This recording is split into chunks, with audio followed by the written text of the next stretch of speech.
Greater Noida के बीचों बीच ये गांव बिसरख, यहाँ पे मातम पसरा रहता है। लोग उदास हो रहते हैं। इसकी वजह है क्योंकि ये है रावण की जन्मस्थली।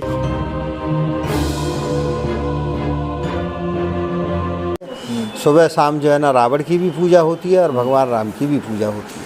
अच्छा, यहाँ गांव से भी लोग आते हैं, शामिल होते हैं? पूरा गांव आता है, पूरा क्षेत्र आता है, आसपास दूर दूर की जनता आती है। रोज जो है बाकायदा दोनों टाइम पूजा होती है।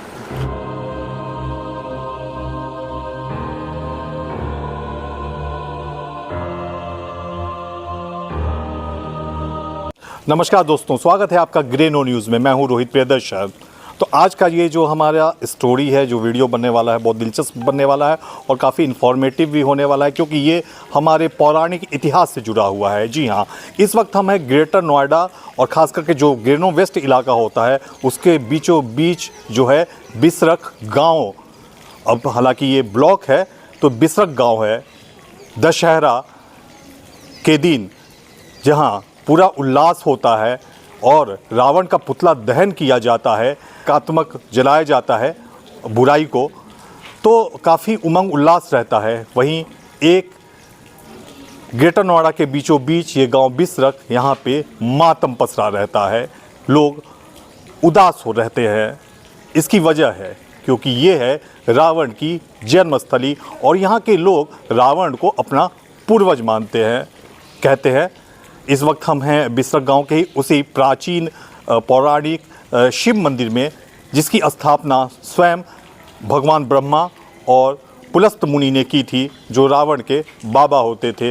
यहाँ पे आप ठीक देख सकते हैं कुछ आकृतियाँ भी हैं और ये आप देख सकते हैं यहाँ पे रावण की आकृति इस जो मंदिर का जो बाहरी हिस्सा है, जो गेट है, वहाँ पे बनाया गया है, उकेरा गया है। और इसके साथ ही साथ और भी भगवान लोग हैं, कुंभकर्ण और विश्रवा मुनि, पुलस्त मुनि, सभी की आकृति यहाँ पे बनाई गई है। तो हम चलते हैं, अब आपको लिए चल रहे हैं अंदर और अंदर हम दर्शन कराएंगे आपको उस शिवलिंग का, जिसे कहा जाता है ये पाताली शिवलिंग है। पाताली शिवलिंग का अर्थ ये है कि उसके ओर और छोर का कुछ पता ही नहीं है। तो ये वही शिव मंदिर है। हालांकि ये कहते हैं कि यमुना नदी कभी यहाँ से होकर गुजरती थी, बहती थी। बाद में उसने अपना डायरेक्शन चेंज कर लिया और कई बार ये जो मंदिर है वो खंडित भी हुआ, फिर इसका निर्माण हुआ। और ये ठीक आप देख सकते हैं, हालांकि ये फिर से निर्माण किया गया है। यही वेदी है, हवन वेदी, जहाँ पे रावण यहीं पे हवन किया करता था और यहीं पे उसने जो दशानन, जो उसके 10 सिर हैं, इसी वेदी पे यहीं हवन कर करके उसने जो है 10 अपने अलग मुख प्राप्त किए और कई वर जो है उसने प्राप्त किए। तो नंदी स्वयं विराजमान है यहाँ पे। और अंदर जैसा कि मैं पहले बता रहा था आपको, शिवलिंग जो है पाताली है।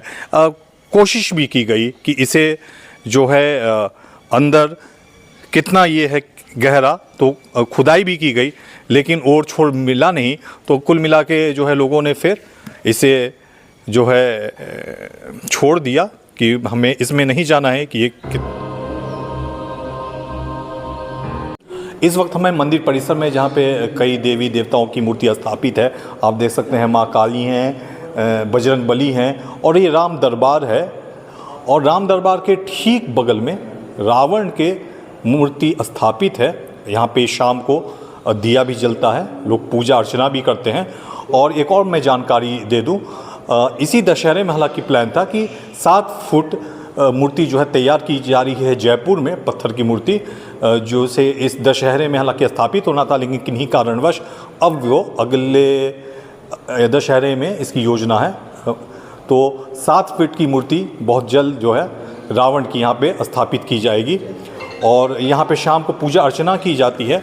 और ख़ास करके जो रावण की है, राम दरबार की भी पूजा होती है और साथ ही साथ रावण जो है उसकी भी पूजा अर्चना की जाती है। शाम को दिया जलाया जाता है। अब हम आपको रूबरू कराएंगे यहाँ के महंत रामदास जी से और जानेंगे कुछ और अहम जानकारियाँ।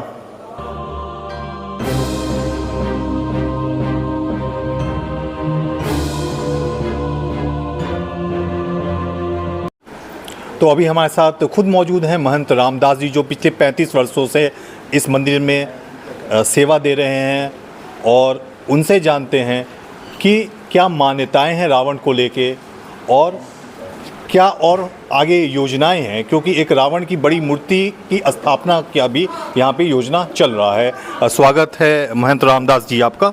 तो पहले हमारे दर्शकों को ये बताइए, रावण को लेके क्या मान्यताएं हैं यहाँ पे, और जैसा कि कहा जाता है कि एक आध बार यहाँ पे रामलीला करने की भी कोशिश की गई, लेकिन जो कलाकार थे वो घायल हो गए, किसी का डेथ हो गया, और उसके बाद कोई भी रामलीला यहाँ पे नहीं की जाती है। 40-45 साल हो गए मुझे यहाँ पे, हमने आज तक यहाँ रामलीला होती हुई नहीं देखी है। ना तो यहाँ रावण का कोई जो है ना पुतला दहन होता है, और रावण की यहाँ खूब पूजा होती है, राम की भी पूजा होती है, बाकी सभी मूर्तियों की पूजा होती है, और उसको बहुत बढ़िया अच्छा विद्वान ब्राह्मण मानते हैं उसको। तो इतिहास से में जाते हैं और वहाँ से शुरू करते हैं। रावण का इस जगह से क्या नाता है, कैसे नाता है, और यहाँ पे वो कितने दिन रहा, और ऐसा भी मान्यता है कि यहाँ पे उसने तपस्या भी करता था, आके जरूर यहाँ करता था, और वरदान उसको यहीं पे मिलता था। रावण का जन्मभूमि है ये, और ऋषि विशेश्वरवा की भी जन्मभूमि है। रावण के साथ साथ चारों बहन भैयाओं की जन्मभूमि है। रावण ने यहीं पले हैं, यहीं बड़े हैं, यहीं तपस्या करी है। रावण जो है ना एक सिर के पैदा हुए थे, 10 सिर जो है ना काट काट के इसी शिवलिंग पर चढ़ाए हैं, और 10 बार भगवान ने उनको वरदान में दिया है, इसलिए उनका नाम जो है दशानन हो गया। नहीं, रावण एक ही सिर के थे। जी, जो शिवलिंग है उसके बारे में क्या प्रचलित है, वो हमारे दर्शकों को बताएं। शिवलिंग जो है ये ब्रह्मा जी और पुलस्त मुनि ने स्वयं प्रकट करा था जो शिवलिंग है, और उसके बाद जो है ना विशेश्वरवा ऋषि ने यहीं पूजा करी है, पुलस्त मुनि ने पूजा करी है, रावण ने पूजा करी है। रावण ने जब कुबेर को लंका से भगाया है, उसके बाद जो है ना कुबेर ने बहुत भारी तपस्या करी है, भगवान शंकर ने साक्षात दर्शन दिए हैं, और यहीं से उनको धन कुबेर का मालिक बनाया है कि जाओ आज से तुम बैकुंठ के मालिक रहोगे, धन के, और कुबेर के नाम से जाने जाओगे। जब आप यहाँ पे आए तो उसके बाद कुछ अलग महसूस किया, या यहाँ कुछ अलग महसूस करते हैं, कुछ रावण का प्रेजेंस या कुछ चीज़ें कुछ इस तरह की? नहीं, ऐसा तो होता ही रहता है यहाँ जो है, दिखाई देना, परछाई देना, और जो है ना वैसे ये सब यहाँ तो होता रहता है। अब जब से यहाँ लाइट हो गई, जब से ऐसा नहीं होता है। जब लाइट नहीं होती थी, जब पूरा जो है ना आदमी 8-8 फुट का 10-10 फुट का दिखाई देता था। और कुछ रावण के मूर्ति के स्थापना की भी यहाँ पे योजना है। नहीं, मूर्ति बन चुकी है जी, थोड़ा सा काम बाकी बचा है, शायद दिवाली तक कंप्लीट हो जाएगी। और एक सिर की जो मूर्ति है, जो बालक रूप की है, वो भगवान राम सीता जी के बगल में लगा दी गई। तो अभी किन किन भगवान की मूर्ति यहाँ प्रतिष्ठित है, और आपको लगता है जहाँ पे यहाँ पे राम राज और राम की बात की जाती है, तो कुछ आपको कुछ विरोध या कुछ ऐसा भी कुछ आ रहा है क्या इसके संबंध में? नहीं, कोई राम के लिए कोई विरोध नहीं। हमने भगवान राम के लिए नहीं, रावण का आप स्थापना करने जा रहे हैं। ना कोई रावण में विरोध है, ना कोई यहाँ राम में विरोध है। दोनों की एक साथ दोनों की पूजा होती है। सुबह शाम जो है ना रावण की भी पूजा होती है, और भगवान राम की भी पूजा होती है। यहाँ गांव से भी लोग आते हैं, शामिल होते हैं? पूरा गांव आता है, पूरा क्षेत्र आता है, आसपास दूर दूर की जनता आती है। रोज़ जो है बाकायदा दोनों टाइम पूजा होती है। और क्या क्या बदलाव हुए हैं जो पहले जब आए थे और अब जो हुआ है? अब तो वैसा कोई ख़ास बदलाव नहीं हुआ, जैसा पहले था वैसे ही थोड़ा मकान दुकान से ऐसे बन गए हैं, और क्या है बदलाव, वैसा कोई विशेष बदलाव नहीं। जहाँ तक बात की जाए, कुछ मीडिया में सारी खबरें आती रहती हैं, तो क्लेम जो किया जाता है, कहीं कानपुर से भी क्लेम किया जाता है, साउथ से भी क्लेम किया जाता है कि रावण यहाँ का था, रावण की जन्मस्थली यहाँ पे है। आप क्या कहेंगे? नहीं, कहीं रावण की जन्मभूमि नहीं थी। रावण की जन्मस्थली ग्राम तो प्रमाण इसमें मतलब कि कैसे? बहुत रामायण में है, शिव पुराण में है, और बाकी वेदों में है, रावण संहिता में है, बहुत सारी जगह है ऐसा प्रमाण है। धन्यवाद।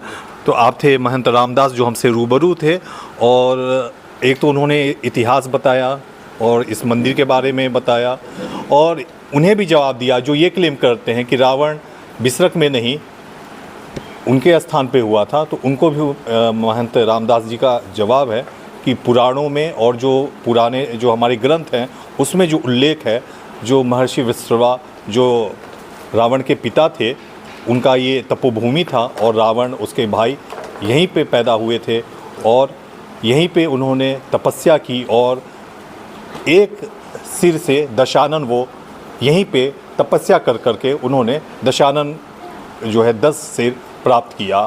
साथ ही सौरभ सिंह के साथ रोहित प्रियदर्शन, ग्रे नो न्यूज़।